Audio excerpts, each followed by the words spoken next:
आज तुम इम्पार्टेशन करने जा रहे हो।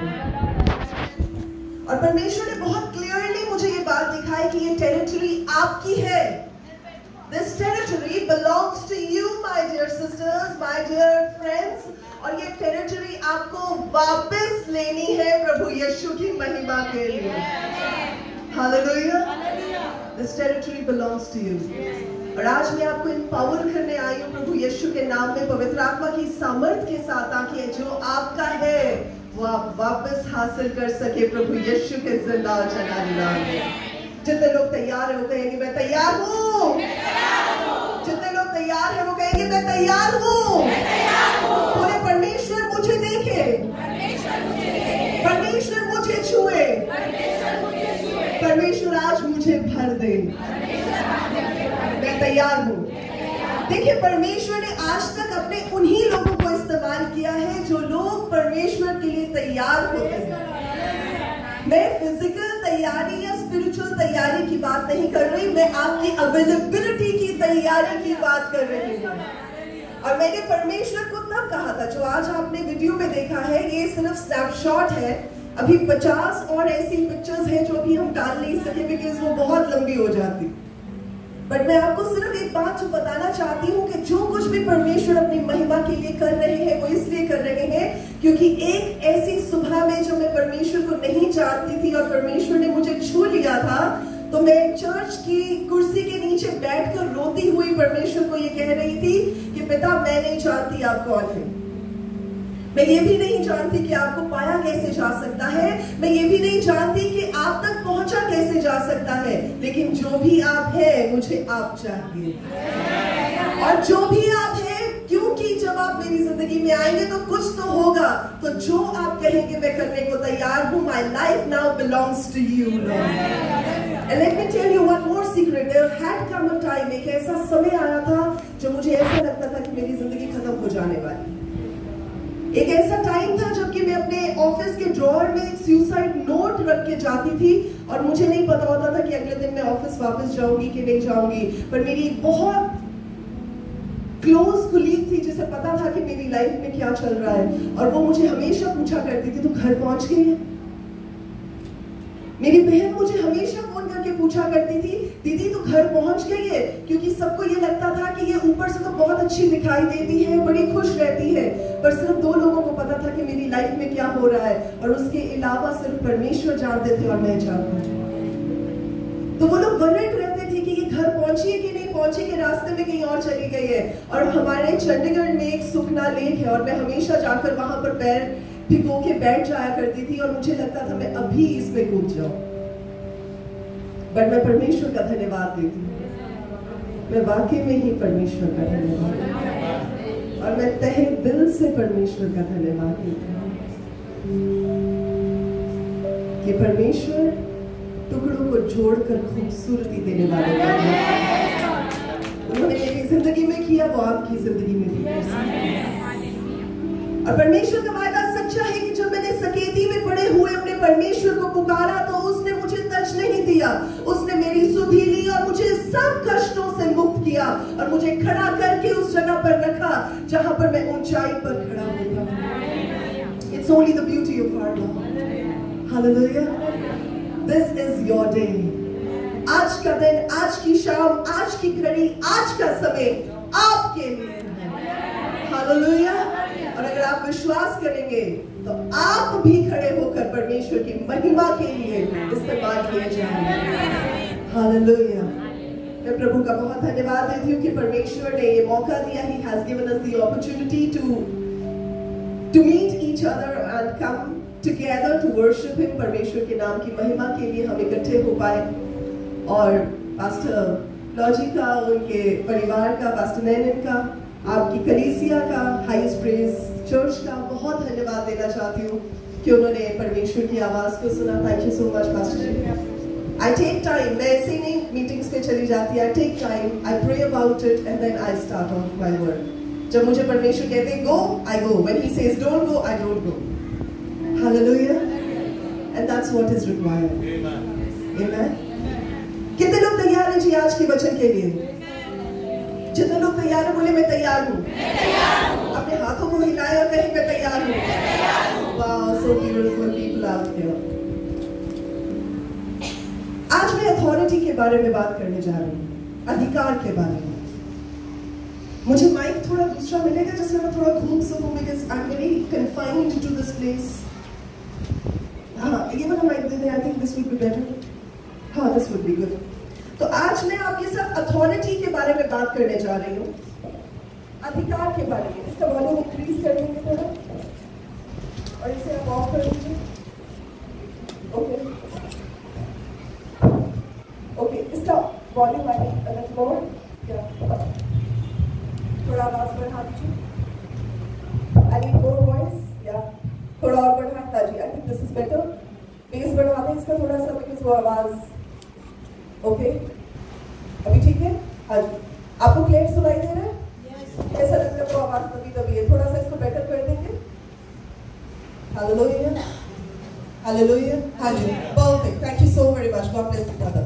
ऑलराइट, सो आज मैं बात करने जा रही हूँ आपके साथ अधिकार के बारे में। किसके बारे में? अधिकार। ओके, कोई भी ऑर्गेनाइजेशन, कोई भी गवर्नमेंट सेटअप या कोई भी एस्टैब्लिशमेंट जो होती है वो एक सिस्टम के हिसाब से चलती है। अगर आप कहीं पर भी देखें तो एक हायरार्की होती है, बॉसेस होते हैं, एक लो लेवल रैंक का बंदा होता है, फिर उसके ऊपर एक बॉस होता है, उसके ऊपर बॉस होता है, बॉस होता है, बॉस होता है, बॉस होता है। तो एक हायरार्की होती है। तो हमें कैसे पता चलता है कि कोई इंसान कहां पर स्टैंड करता है, उसके पास कितनी अथॉरिटी है? वो डिपेंड करता है उस पे कि हम उसे देखकर बता सके ये किस रैंक का बंदा है। गवर्नमेंट ऑर्गेनाइजेशन में मान लीजिए, चले मैं आपको एक एग्जांपल देके समझाती हूँ। जब हम ट्रैफिक पुलिसमैन की बात करते हैं तो एक नया कोई भी इंसान, सिटीजन ऑफ इंडिया, अप्लाई करता है, प्रोसेस में से होकर निकलता है और उसके बाद उसकी सिलेक्शन हो जाती है। अब वो एक ऑर्डिनरी मैन ट्रैफिक पुलिसमैन बन चुका है। अब उस बारे में तीन चीजें हैं। एक तो वो अथॉरिटी पा चुका है, that means now he is not an ordinary man, he is a traffic police cop. दूसरी बात क्या है कि वो अपने बॉस की सबमिशन में है। दैट मीन्स कि अगर डीएसपी आ जाए या एसएसपी ट्रैफिक आ जाए तो वो उनके अंडर, उनकी अथॉरिटी में है। और तीसरा काम क्या होता है कि वो उस अधिकार को ऑपरेट करता है, वो उस अधिकार में मूव करता है। तो चाहे मर्सिडीज वाला, चाहे बीएमडब्ल्यू वाला, चाहे रेंज रोवर, चाहे लैंड रोवर वाला भी क्यों नहीं कोई आ जाता, अगर ट्रैफिक पुलिसमैन हाथ देकर उसको रोक देगा तो they are supposed to stop that. Not because कि वो एक इंसान उनको हाथ देकर सिग्नल कर रहा है, इसलिए क्योंकि वो उस अथॉरिटी में ऑपरेट कर रहा है जो गवर्नमेंट ऑफ इंडिया ने उसको दी है। और अगर कोई उसको कहे ठीक है जी मैं तो बीएमडब्ल्यू मर्क चला रहा हूं तो मैं तो परवाह नहीं करता, चल साइड पे हो जा, तो वो क्या करेगा? नंबर नोट करेगा, वो कहेगा तू साइड पे मुझे कर रहा है, मेरे बॉस को साइड पे करके दिखा। हालेलुया। वो बोलेगा ठीक है मेरा बॉस भी तेरे अंडर हो सकता है, पर अब उसके बॉस को साइड पे करके दिखा। अच्छा चल तेरी टिकट काट दी, अब इस टिकट को तो भुगतने के लिए, चालान को भुगतने के लिए तो आएगा, अगर नहीं आया तो तेरी गाड़ी इंपाउंड है। तो वो क्या कर सकता है? अब वो बंदा चाहे जितना भी इन्फ्लुएंस वाला हो, उसको झुकना पड़ेगा। क्यों? क्योंकि वो इंसान अकेला नहीं है, उसके साथ जो अथॉरिटी काम करती है, उस अथॉरिटी के अंदर उस इंसान को झुकना पड़ेगा। हालेलुया। सिमिलरली प्रभु यीशु मसीह मत्ती रचित सुसमाचार चैप्टर 28 की 18th वर्स में ऐसे कहते हैं कि स्वर्ग और पृथ्वी का सारा अधिकार मुझे दिया गया है, इसी अधिकार से जाओ। सो क्या किया प्रभु यीशु मसीह ने? प्रभु यीशु मसीह ने जो सारा अधिकार एक हेवनली किंगडम का है वो सारा समेटा, मुझे और आपको एक आइडेंटिटी कार्ड इशू कर दिया, एक यूनिफॉर्म इशू कर दी और कहा जाओ। हालेलुया। क्यों? क्योंकि जब हम रिक्रूटमेंट के लिए जाते हैं तो उसमें हमारी मर्जी शामिल नहीं होती, हमारा सिर्फ जाना जरूरी होता है, बाकी काम रिक्रूटर का होता है। वैसे ही जब हम परमेश्वर के राज्य में आ जाते हैं, हमारी अवेलेबिलिटी जरूरी होती है, बाकी काम परमेश्वर का होता है। हालेलुया। क्यों? क्योंकि परमेश्वर का वचन यूहन्ना रचित सुसमाचार 15:16 में बताता है कि हमने उसे नहीं चुना, परंतु परमेश्वर ने ही हैज चोजन अस। तो जब आपके और मेरे पास शैतान आता है, शैतान अपनी सारे डिवाइसेस, सारे प्लान्स, सारी चीजों को हमारे खिलाफ काम करवाने की कोशिश करता है, तो हम क्या कहते हैं? हम कहते हैं कोई बात नहीं, हमसे तो पंगा ले लिया, अब हमारे बाप से पंगा लेंगे। So what we do? The word of God says, भजन संहिता 46:46 के 10 में परमेश्वर का वचन कहता है, स्थिर रहो, be still and know I am God। शांत रहो और जान लो कि मैं ही परमेश्वर हूँ। तो बैटल किसकी है? Battle doesn't belong to us, the battle belongs to the Lord। Hallelujah। So we just have to be submissive। किसके submissive? To the Lord। और जब हम सबमिशन में आते हैं, जब हम परमेश्वर की अथॉरिटी के अंदर आ जाते हैं, तो बाकी का सारा काम परमेश्वर ने देखना होता है। हमें सिर्फ गार्ड बनकर उस ड्यूटी पे खड़े होना होता है जो परमेश्वर ने हमारी जिम्मेदारी। तो कई लोग सोचते हैं नहीं, मुझे बहुत जद्दोजहद करनी है, मुझे बहुत काम करना है, मुझे ये करना है, मुझे वो करना है। परमेश्वर कहता है ये सब काम मैं कर लूंगा, you just be still in me and see that I am God।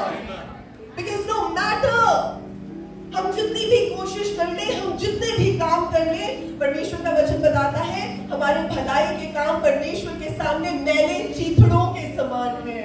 So no matter how hard we try, we will never be able to please God unless He is pleased with us. Nothing else can please Him for us.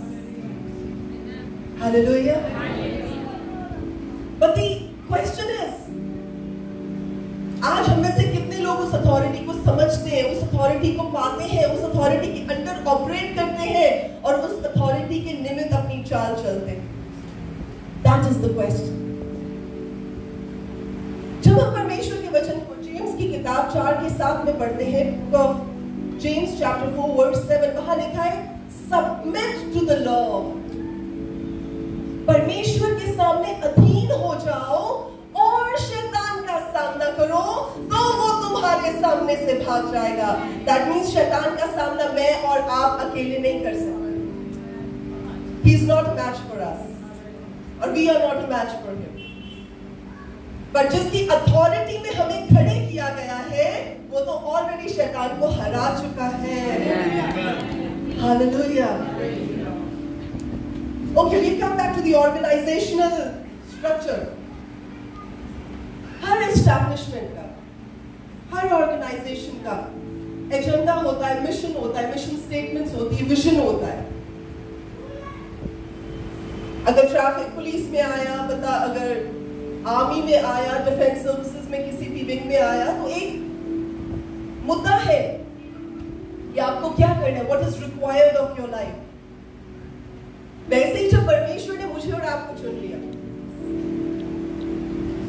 तो आपको क्या लगता है? परमेश्वर ने कहा चल बेटा तू भी आ जा, चल तू भी आ जा, तू ड्रेसअप बहुत अच्छा होता तू भी आ जा, तू हंसता बहुत अच्छा तू भी आ जा, तू खाना अच्छा बनाता है चल तू भी आ जा, तू बच्चे अच्छे संभाल लेता तू भी आ जा। ये कोई क्राइटेरिया नहीं है। This is not the criteria. एक मिशन स्टेटमेंट होती है, और परमेश्वर के राज्य की भी एक मिशन स्टेटमेंट है जिसमें दो चीजें बहुत इंपॉर्टेंट है। कितनी चीजें? दो। कितनी चीजें? दो। मुझे दिखाएं कितनी चीजें? दो चीजें बड़ी इंपॉर्टेंट है। एक तो ये है कि परमेश्वर नहीं चाहते कि कोई भी पेरिश हो, कोई भी नाश हो, तभी उन्होंने इतनी बड़ी कुर्बानी अपने बेटे की दे दी। और दूसरी बात कि परमेश्वर कहते हैं कि जो भी शैतान के काम है उनका नाश होना जरूरी है। अगर हम 1 जॉन 3:8 भी पढ़े तो वहां पर लिखा है प्रभु यीशु मसीह इसलिए प्रकट किए गए ताकि शैतान के कामों का नाश कर सके, to destroy the works of the devil. तो पहली चीज कि परमेश्वर नहीं चाहते that anybody should perish, दूसरी चीज कि शैतान के काम का नाश करना है।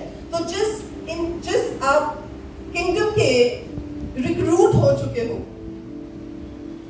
जिस आप एस्टैब्लिशमेंट के पार्ट हो चुके हो, अब जो काम एस्टैब्लिशमेंट का विजन है, अब वही विजन आपका भी हो जाता है। तो आपका कोई अलग से उसके साथ पंगा नहीं है। वो आपकी फिराक में इसलिए नहीं रहता बिकॉज उसको आपसे कोई एनिमिटी है, वो इसलिए रहता है बिकॉज जिस किंगडम से उसकी एनिमिटी है, अब आप उसका पार्ट बन चुके। हालेलुया। कॉलेज में जब हम लोग कॉलेज राइवलरी देखते हैं तो क्या होता है?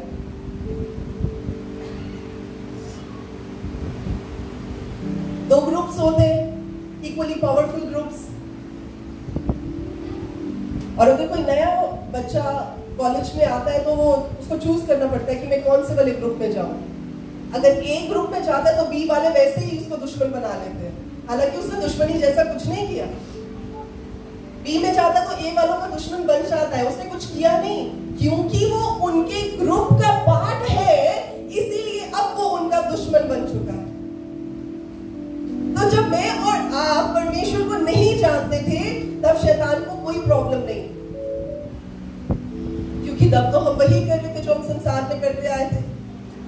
हमारी लाइफ, हमारा लाइफस्टाइल, हमारी सोच, हमारे काम, सब कुछ वही था जो हम लोग करते आए थे, and that was just conducive to how the devil would operate. बुरी चीजें भी अच्छी थी, अच्छी चीजें भी अच्छी थी, बुरी चीजें की कोई डिमार्केशन नहीं थी, कोई क्लासिफिकेशन नहीं थी। लेकिन जिस दिन परमेश्वर ने हमें चुन लिया, हमारी आंखें खुल गई। पहले हम अंधे थे, अब हम देखने लगे। पहले मैं नहीं देखता था, अब मैं देखता हूं। और परमेश्वर का वचन बताता है इफिसियों की पत्री उसके दूसरे चैप्टर में अगर आप पढ़े तो वहां पर ऐसे 19th वर्स में ऐसे लिखा है कि वी हैव बीन ग्राफ्टेड, हमें रोपा गया है प्रभु यीशु के नाम से उस जगह पर जो जगह हमारी नहीं थी। So now we are also a part of the kingdom of heaven. अब हम स्वर्ग के राज्य के मेंबर्स, अधिकारी और मिरास में शामिल होने वाले लोग बन चुके। और हुआ क्या? अब शैतान को गुस्सा चढ़ गया। वो बोला अच्छा इससे करवाओगे, अच्छा ये मेरा सामना करेगा, अच्छा इसको मेरे सामने भेजा है। तो फिर दाऊद जैसा बच्चा भी सामने आके बोलता है कि तू है कौन जो परमेश्वर से पंगा लेगा। हालेलुया। तो वो पंगा हमसे नहीं ले रहा, वो हमारे साथ खड़े हमारे परमेश्वर से पंगा लेगा। Again coming back to the authority. When we move in the authority of God, जब हम परमेश्वर के द्वारा मिले हुए अधिकार में चलते हैं तो क्या होता है? तो शैतान दूर से भाग जाता है, बोलता है इसको नहीं हाथ लगाना, प्रभु साथ चल रहे हैं। चलिए मैं आपको एक एग्जाम्पल देती हूँ। और ये मैसेज मुझे परमेश्वर ने जब दिया वो इस रीजन से दिया। हमारी कोठी के बाहर एक नेबरहुड में एक डॉग है, स्ट्रे डॉग है, और वो बहुत स्टाउट सा, बहुत पला हुआ डॉग है, पर है स्ट्रे डॉग। जब भी मैं या मेरे बच्चे वॉक के लिए जाते हैं तो वो हम पर पढ़ना शुरू हो जाता है, अटैक मोड में आ जाता है। एक दिन हुआ और अगले दिन मैं साइकिल लेके निकली। आई थॉट कि मैं साइकिलिंग करूंगी तो शायद साइकिल पे वो नहीं अटैक करेगा। तो जैसे ही मैं साइकिल लेके निकली और एकदम वो अटैक मोड में आया, मैंने साइकिल रोक दिया। फिर मैं चलने लगी और फिर वो अटैक मोड में आ गया और मैंने साइकिल भगाई कि इससे पहले कि वो मेरी टांग पकड़ ले, मैंने साइकिल को भगा लिया। जब मेरे हस्बैंड वापस आए घर तो मैंने उनको बोला, मैंने कहा आपको पता है जो हमारे नेबरहुड में डॉग है वो अटैक करता है। कहते नहीं आपको ऐसी गलती लगी होगी। मैंने कहा नहीं वो अटैक करता है। और क्योंकि मैं 2 बार देख चुकी थी और बच्चों के भी पीछे वो पड़ चुका था तो हम डर चुके थे कि कहीं वो काटे नहीं, परेशान ना करे। तो मेरे हस्बैंड बोले कि ठीक है मैं देख लूंगा, you B normal. I said okay. हमने अपनी रूट बदल ली। उसी शाम मेरे हस्बैंड गए। अब मुझे नहीं पता उन्होंने डॉगी को मारा कि मुझे नहीं पता उन्होंने डॉगी को प्यार किया कि मुझे नहीं पता क्या बात हुई। लेकिन मुझे बोले अब मेरे साथ चलो। मैंने कहा नहीं, वो डॉगी अटैक करता है। बोले आप मेरे साथ चलो। और जैसे मैं अपने घर से निकली और मेरे अंदर दिल यूं हो रहा था, मुझे हो रहा था कि अब दोनों को पड़ेगा ये डॉग। लेकिन जैसे ही हम उस डॉग के पास गए, उस डॉग ने मुझे देखा, मेरे हस्बैंड को देखा और मुड़कर वापस चला गया। You understand that? वो वापस चला गया। मैंने कहा ये क्या चमत्कार हो गया? मैंने कहा ये क्या हो गया? कहते नहीं, ये अंडरस्टैंडिंग होती है। मैंने कहा अच्छा जी। अगले दिन मैंने कहा अच्छा अब क्या करें? कहते आप एक राउंड लगा के आओ। और जैसे मैं राउंड लगाने के लिए निकली तो मेरे हस्बैंड छत पे थे, 3rd फ्लोर पे हमारे डॉग के पास बैठे थे थोड़ा टाइम। तो जैसे मैं वॉक के लिए निकली, अभी मैं घर से बाहर ही आई हूँ और उस डायरेक्शन में जैसे मैं मुड़ी, वही स्ट्रे डॉग फिर भागता हुआ आया अटैक मोड में और मैं एकदम पीछे हो गई और मैं वहीं खड़ी हो गई। और मैंने अचानक देखा कि वो आगे वहीं पर रुक गया। उसने मुझे देखा, उसने छत पे देखा और वो मुड़ के वापस चला गया। और मैं वहीं खड़ी रही और मैंने सोचा, a dog understands the authority of a man. A simple stray dog understands the authority of the man of the house. How come the devil not understand the authority of the Most High God? How come he will not understand? और मैं अपने आप जब तक जाती रही तब तक वो डॉग मुझ पर अटैक करता रहा, लेकिन जब मेरे हस्बैंड मेरे साथ जाते हैं वो दूर से देख के साइड पे हो जाते हैं। So when we are submissive to the authority of the Lord, जब हम परमेश्वर के अधीन हो जाते हैं और शैतान का सामना करते हैं तो वो हमारे सामने से भागता है। आपको उसको फीड करने की जरूरत नहीं पड़ती। मुझे किसी ने कहा आप डॉग के लिए बिस्किट ले जाए, वो आपको अटैक नहीं करेगा। मैंने कहा नहीं, वेरी बैड आइडिया। बोले अच्छा आप एक लंबी सी स्टिक ले जाए, अगर वो अटैक मोड में आए तो आप जोर से मारना। मैंने कहा नॉट अ गुड आइडिया। मैंने कहा डंडी टूट जाए, मुझे पड़ जाए तो। अच्छा बोले पत्थर पकड़ लो हाथ में, घुमा के पत्थर मारना। मैंने कहा मिस हो गया तो मेरी बजेगी। So I said that was not a good idea. So now when I go with my husband, he understands the authority that a man is with him, with her. कि इसका बंदा जो मुझे शिकस्त दे सकता है, जो मुझे हरा सकता है, वो इसके साथ चल रहा है, तो इस बंदे के साथ पंगा नहीं लेना है। So वैसे ही जब हम लोग परमेश्वर की अथॉरिटी में होकर चलते हैं और अपने काम को करते हैं, जब तक हम परमेश्वर के साथ साथ चलते हैं, जब तक हम परमेश्वर की अधीनता में चलते हैं, जब तक हम परमेश्वर की अथॉरिटी को लेकर भी वॉक इन द अथॉरिटी, तब शैतान हमें छू नहीं सकता, क्योंकि वो उस अथॉरिटी को जानता है जिस अथॉरिटी में हम ऑपरेट करते हैं। Hallelujah. Today what the problem is with Christians and with believers is क्योंकि वो अपनी अथॉरिटी में ऑपरेट ही नहीं करते।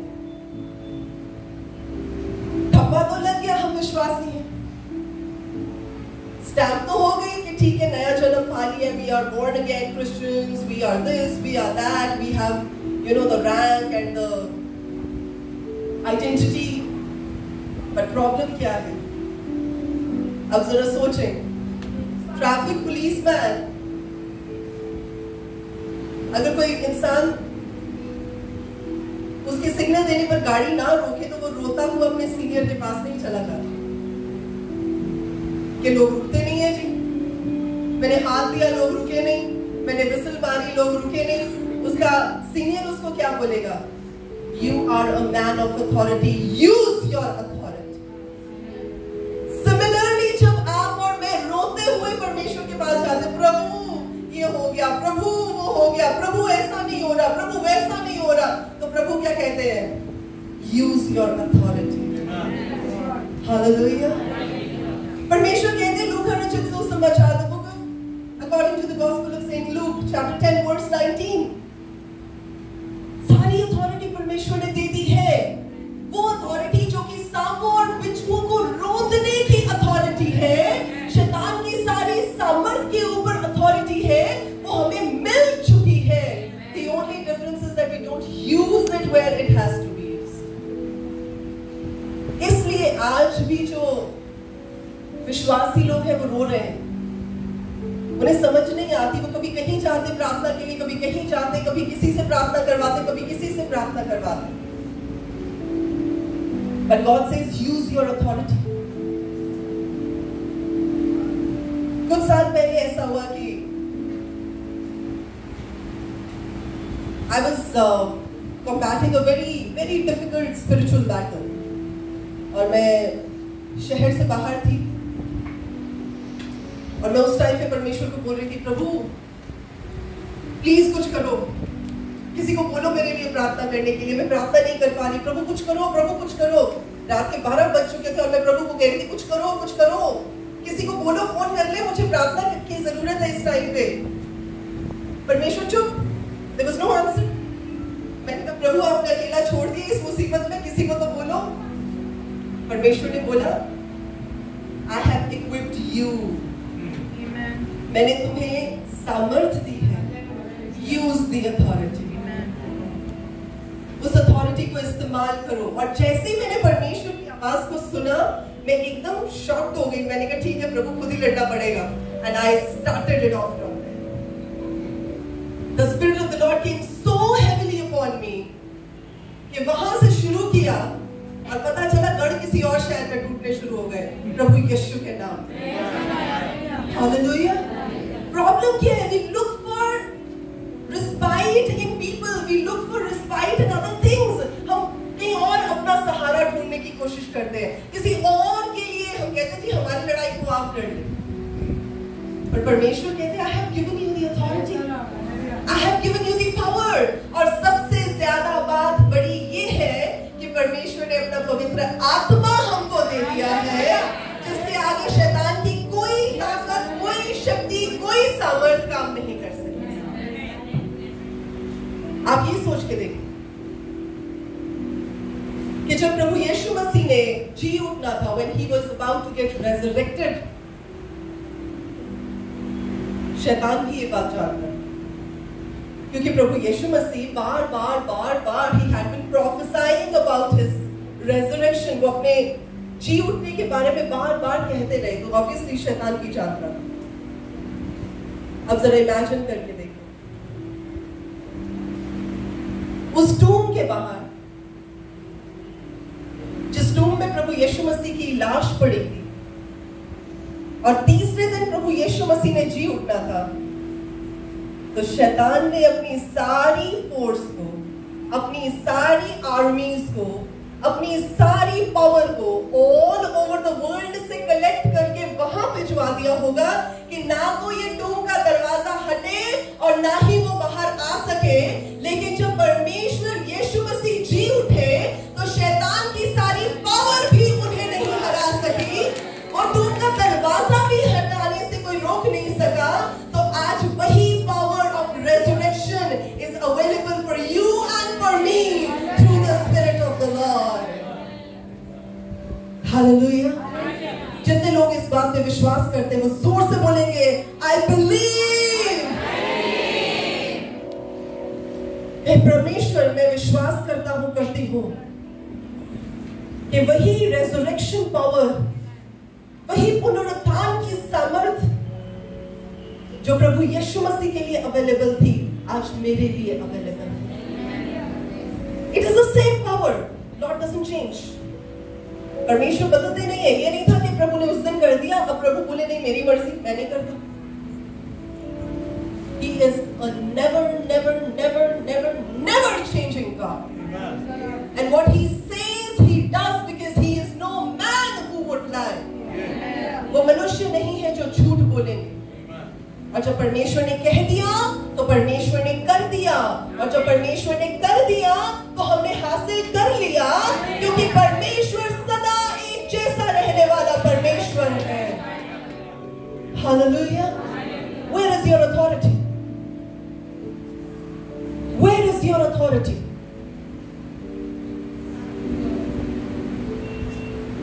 And what are you doing with the authority? चल एक चीज और आपको बड़ी इंटरेस्टिंग बताती हूँ। जब परमेश्वर हमें इस्तेमाल करना चाहते हैं, ध्यान से सुनिए, तो परमेश्वर हमें चुन लेते chooses us. Are you with me? Yes. हाथ हिला दे जरा, मुझे पता लग जाएगा सब जाग रहे हैं. ये सब जाग रहे हैं. Okay. जब परमेश्वर हमें यूज करना चाहते हैं अपनी महिमा के लिए, अपनी ग्लोरी के लिए, अपनी किंगडम में, तो परमेश्वर क्या करते हैं? He chooses us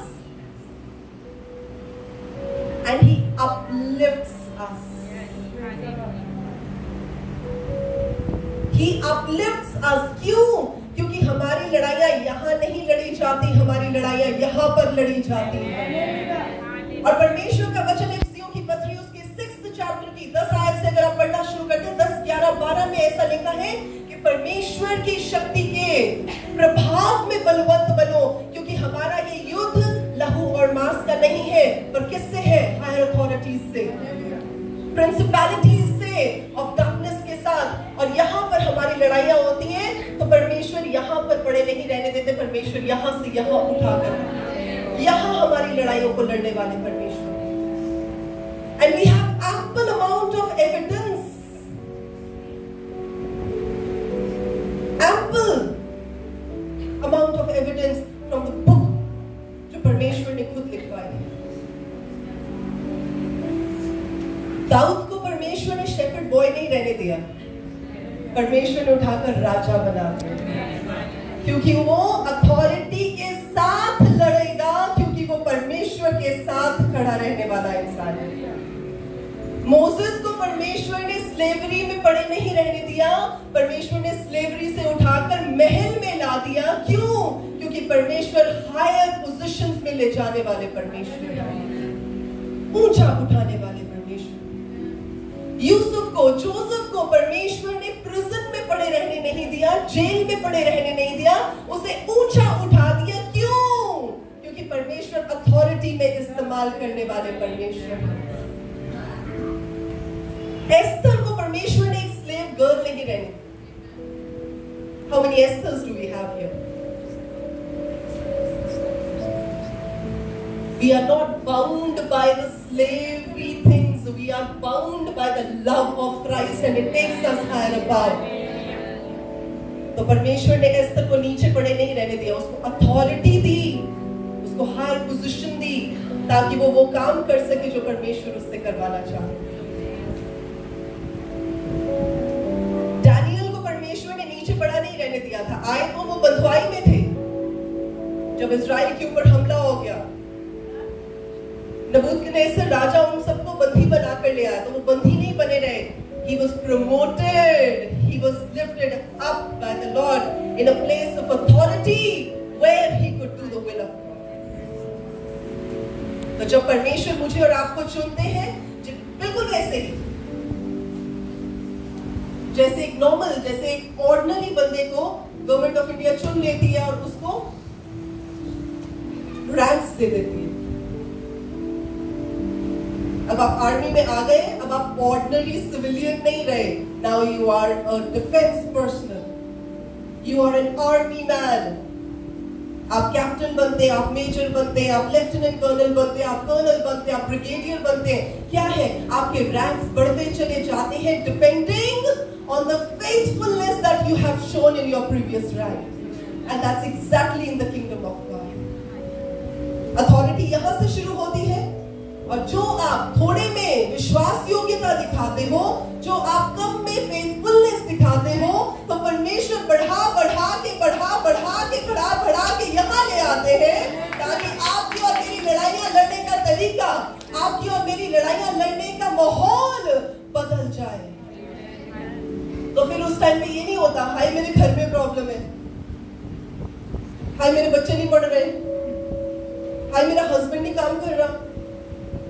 वो लड़ाइयाँ नहीं फिर आप और मैं लड़ते. फिर हम लड़ते हैं, परमेश्वर हमारे शहर को बचाए, परमेश्वर हमारे देश को बचाए, परमेश्वर उन रूहों को बचाए जो नाश होती जा रही है, परमेश्वर उन औरतों को बचाए जो कि एडिक्शन की वजह से अपने घरों के माहौल से परेशान है. परमेश्वर हमारी जो प्रार्थना का दायरा है वो बढ़ता चला जाए. Why? Because our authority keeps increasing. And with higher authority comes higher responsibility. तो जब परमेश्वर आपके औहदे को बढ़ा देते हैं, आपके दायरे को बढ़ा देते हैं, तो उस टाइम में घर में बैठ के ये मत प्रार्थना किया करें परमेश्वर हमारी सैलरी बढ़ जाए, परमेश्वर हमारी जॉब्स में ये हो जाए, परमेश्वर एक हायर सैलरी वाली जॉब मिल जाए, परमेश्वर अब बच्चों के लिए ये हो जाए, अब अच्छा कॉलेज मिल जाए। आपकी प्रार्थनाएं बदल जानी चाहिए। कितनों को समझ आ रही? जितनों को समझ आ रही वो बोलेंगे हालेलुया। जितनों को समझ आ रही वो बोलेंगे hallelujah, hallelujah. We are under the authority of the Most High God. We are under the authority of the Most High God.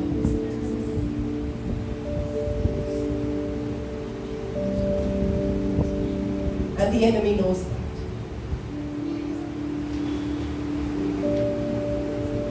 वो हमें दूर से देख के पहचानता है। कुछ दिन पहले मुझे एक वीडियो देखने का मौका मिला जिसमें एक्स सेटनिस्ट बता रहा था कि वो कैसे परमेश्वर के लोगों के ऊपर अटैक करते हैं। कहते जो लोग अंधेरे के गुलाम होते हैं, जो लोग प्रभु को नहीं जानते, प्रभु यीशु मसीह के साथ नहीं चलते, उनके कपड़े काले होते हैं। स्पिरिट में दे लुक ब्लैक। स्पिरिट में Originally meaning, please don't look at like those. So, जो लोग परमेश्वर को पा चुके होते हैं, वो वाइट दिखाई देते हैं। तो दूर से ही जो पावर्स ऑफ डार्कनेस है वो पहचान जाती है कि ये परमेश्वर का जन है, ये परमेश्वर का जन नहीं। लेकिन जो परमेश्वर के अनॉइंटेड लोग होते हैं, जो परमेश्वर के कामों में, परमेश्वर की बातों में, परमेश्वर की आज्ञाओं में, परमेश्वर के वचन में चलने वाले लोग होते हैं, वो व्हाइट ड्रेस में तो होते ही हैं स्पिरिट में, लेकिन उन पर डार्कनेस की फोर्सेस हमला नहीं कर सकती। They can't mess with them directly. Why? Why?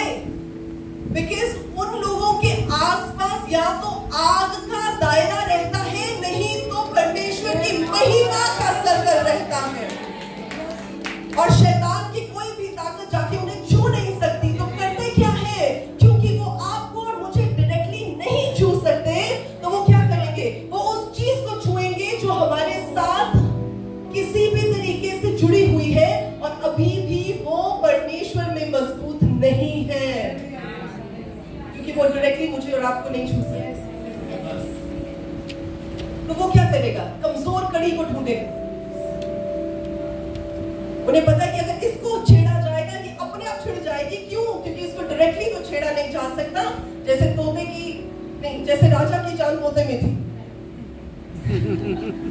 वो स्टोरी हम सबने सुनी है ना, बचपन में मैंने भी सुनी है। राजा की जान तोते में थी, तोते को की गर्दन घुमाई तो राजा आ करता था। बट शैतान की पावर्स भी ये बात जानती है कि इस इंसान की कमजोर कड़ी कौन है, तो वो डायरेक्टली तो आपको नहीं छुएंगे, लेकिन इनडायरेक्टली घूम कर बात आपके ऊपर आ जाएगी। क्यों? क्योंकि वो कमजोर कड़ी है। तो करना क्या है, अपनी अथॉरिटी को इस्तेमाल करना है। अथॉरिटी सिर्फ ये नहीं है मैं I am the Esther, I am the queen. Since Esther was the queen, उसकी रिस्पॉन्सिबिलिटी और बढ़ गई, और रिस्पॉन्सिबिलिटी ये हो गई कि अब जिस लेवल पर वो बात कर सकती थी राजा से, उसने जाकर अपनी पूरी की पूरी नेशन को बचा लिया, because she was in that position. तो राजा कमजोर कड़ी को नहीं छू सकता।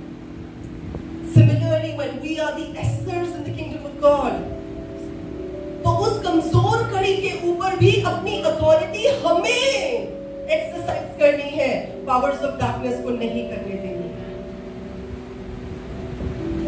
समझ रहे इस बात को? जितनों को समझ आ रही है वो कहेंगे मुझे समझ आ रही है। क्योंकि दूर से आपकी अथॉरिटी पहचानी जाती है। अभी इन दिनों में अंबानी के घरों में शादियां चल रही हैं, पहले बेटी की शादी, अब बेटे की शादी, और बहुत ग्लैमरस तरीके के साथ शादी हो रही है। शायद मैं और आप ईशा अंबानी को वैसे जानते नहीं, पर क्योंकि उसके नाम के साथ अंबानी जुड़ा हुआ जानते हैं, तो शायद मुझे और आपको भी वर्ल्ड ना जानता, लेकिन क्योंकि प्रभु यीशु का नाम हमारे नाम के साथ जुड़ा हुआ है, तो उस अथॉरिटी को संसार भी जानता है और उस अथॉरिटी को शैतान भी जानता है। Hallelujah. But where is your authority? Operate in that authority. Move in that authority. Exercise that authority. और उस authority को लेकर घर में लॉकर में बंद करके मत रख दें, उसको एक्सरसाइज करें। ये नहीं कि जब संडे को जाएंगे लॉकर खोलेंगे, अथॉरिटी को गले में डालेंगे और जाके हालेलुया हालेलुया करने शुरू हो जाएंगे। Use that authority as a regular ornament of your life. औरतों में ये बड़ी बात होती है, जो बेस्ट ड्रेस होती है हम बेस्ट ओकेजन के लिए संभाल के रखते हैं। हस्बैंड ने कोई चीज गिफ्ट कर दी और हमें पता नई चीज है, नहीं अभी किसी को नहीं दिखाएंगे, जब कोई ओकेजन आएगी तब निकालेंगे। नॉर्मली हम लोग नॉर्मल ज्वेलरी पहन लेंगे कुछ भी, लेकिन जो अच्छा सेट है हम तभी पहनेंगे जब किसी अच्छी शादी में जाना है। तो जो अथॉरिटी हमें दी है वो हमारी रोजमर्रा की जिंदगी में नॉर्मल ऑर्नामेंट्स की तरह पहनने के लिए दी गई है, हीरों के हार की तरह नहीं दी गई कि जब चाहेंगे स्पेशल ओकेजन पे निकालेंगे। जिनसे आज मैं बात कर रही हूँ वो कहेंगे hallelujah. Where is your authority? Exercise your authority. Move in that authority.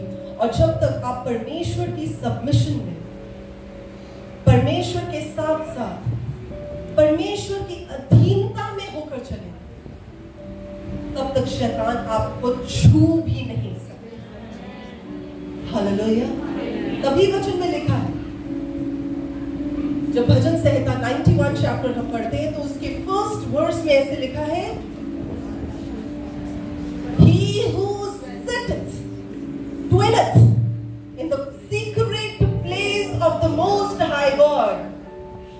वो जो कि परमेश्वर, परम प्रधान परमेश्वर के छाए हुए स्थान में बैठा रहेगा, चलता फिरता नहीं रहेगा। अब मेरे को जरूरत थी अथॉरिटी की तो मैं परमेश्वर के पास जाके बैठ जाऊं, अब मुझे जरूरत नहीं है तो मैं अथॉरिटी से बाहर आ जाऊं। ऐसे चलते फिरते नहीं, जो बैठा रहेगा, that means it is a continuous process। और जब आप परमेश्वर को साथ साथ लेकर चलेंगे तो शैतान की ताकत आपके सामने से भाग जाएगी, क्योंकि वो उस अथॉरिटी को पहचानती है जो आपकी लाइफ में। हालेलुया। इसलिए जब मैं अपने घर से बाहर जाती हूँ और उस डायरेक्शन में मुझे जाना होता है तो मैं अपने हस्बैंड को साथ लेकर चलती हूँ, क्योंकि वो डॉगी मेरे हस्बैंड की अथॉरिटी को पहचानता है। आमीन। So we as women of God, we carry the name, we carry the authority, we carry the power, we carry the strength of the Lord in and over our lives. लेकिन अगर हम उसे इस्तेमाल नहीं करें तो किसी भी समय कैसे भी शैतान जब हमला करेगा तो बाहर आना मुश्किल हो जाएगा। हालेलुया। परमेश्वर का धन्यवाद। At this time I would just like to pray for the women। मैं उन बहनों के लिए प्रार्थना करूंगी जो अपनी अथॉरिटी को जानने के लिए एक नई रेवलेशन के साथ आगे आना चाहती है, एक नई ज़ील के साथ परमेश्वर के साथ जुड़ना चाहती है, उस अथॉरिटी में ऑपरेट करना चाहती है और परमेश्वर के नाम के लिए खड़ी होना चाहती है। वो अपने पैरों पर खड़ी हो जाए।